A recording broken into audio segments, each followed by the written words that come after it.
In publicly unveiling his proposed budget for the 2012-2013 fiscal year, Governor Corbett emphasized that Pennsylvania's economy is still on the long road to recovery, and taxpayers' gas tanks are just about empty. State government has less revenue because our citizens have less for themselves. We can't ask people to travel the road to recovery and then turn around and add to the burden they must carry along the way. It wasn't the message that anyone wanted to hear, but to many lawmakers, it was a message that had to be heard. One of the perhaps positive things of this economic downturn over the past couple of years is that people now are focused to look at priorities and focus on those priorities where we know we can make changes, at the same time help those who really need the help, continue the focus on education, which is very important. But I think that's one of the positives, if you will, of this downturn in the economy, is that it gives us a chance to take a step back and realize what's really important to us and how we can go about funding those programs and living within our means.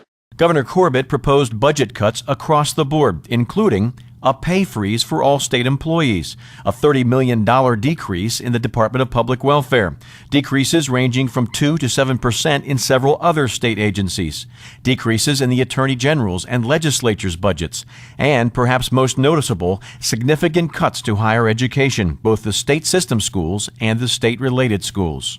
On K-12 basic education, the governor proposed to increase the value schools receive from their allocation by eliminating some of the strings that the state had attached to education funding in the past. Right now, education spending is bound up in a thicket of outdated and time-consuming regulations and mandates. The rationale here is clear. Local districts know how to spend and allocate resources better than do bureaucrats in Harrisburg. In total, the governor's budget proposal spends $27.1 billion, a spending reduction of 0.1%, or $22 million less than last year. The state budget funds hundreds of programs, so it's not surprising House Republicans differed in their views over the particular mix of cuts the governor suggested.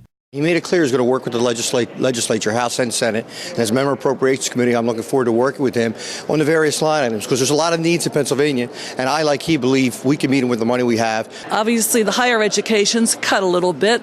I think that's where the concern will be. But our community colleges cut just a tiny bit, about 3 or 4%.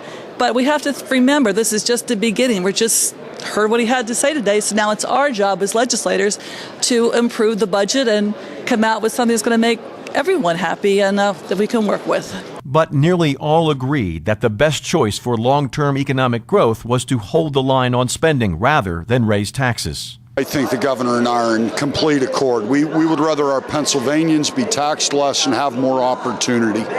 I truly believe that'll create jobs, which is the catalyst for everything else. The governor's budget address was the start of a process that won't end until lawmakers go through a line-by-line review of the proposal, seek further information through extensive budget hearings, and make the changes they believe are necessary. House Majority Leader Representative Mike Torzai says they will be thorough, but they'll finish their work on time. This proposal is just the beginning, but it sets parameters that we can live within. No tax increases, no reckless borrowing, and responsible spending of the $27.1 billion in taxes that we collect from families and businesses throughout this Commonwealth. You can see the governor's entire budget proposal online. Just go to PAHouseGOP.com.